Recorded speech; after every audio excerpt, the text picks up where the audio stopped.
Well, for 14 years, Southwest Brook native Tony Butt said he'd never open a restaurant. Though he'd been trained in cooking, he was working in the oil and film industries, and for 3 seasons he was assistant producer on Republic of Doyle. He changed his mind about 5 months ago and he opened Duckworth Street restaurant, The Reluctant Chef. These days he's not so reluctant about cooking, and he still has a few film projects on his back burner. Here's Tony. I guess I got into both around the same time. I volunteered my first cooking job at this Italian restaurant downtown called Bruno's, and learned a tremendous amount about food. And about a year later, I volunteered at NIFCO to get involved in film. And for a dozen years after that, I was either working in film or working in restaurants.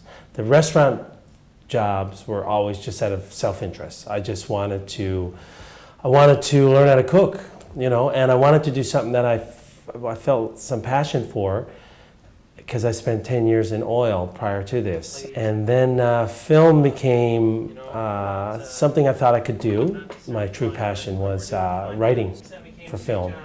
And then I poured my heart into studying that, and I wrote 5 features along the way.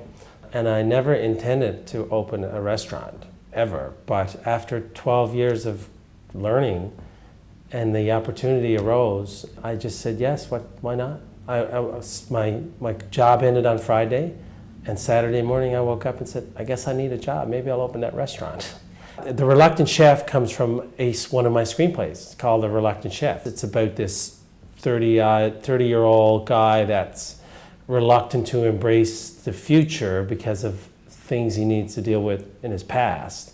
And then when I had to open this place, I turned it over in like 6 days.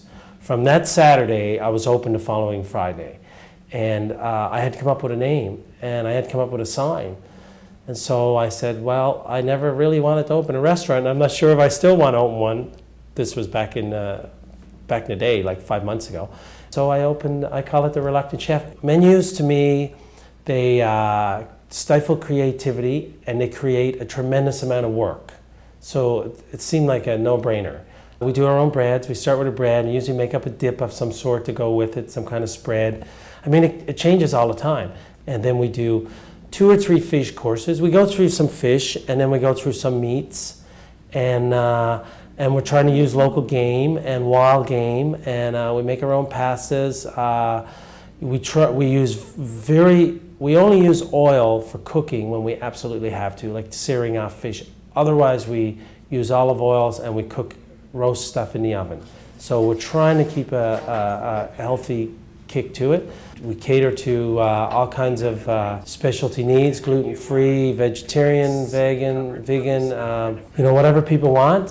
We could do that on the fly, but we try and get people to tell us up front so we can be more prepared and give them the full experience. I have a really good wine expert working for me, Scott Cowan, and I have this young lady who's starting to manage my floor, Stevie Flynn, and so they're starting to take stuff off me. They're really excited about the restaurant. It's encouraging for me to see people put that much into it.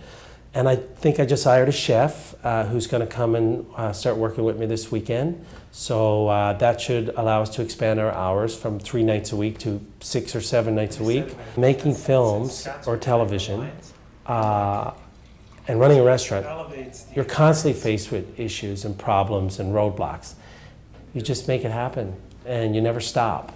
I mean, you stop only when there's absolutely no solution. So immediately when you get a problem, you turn to solution mode. You just solve it. It doesn't help that I grew up around the Bay, because that's how we do it around the Bay. You don't like cry over spilt milk. You figure out how to get more in your glass, you know.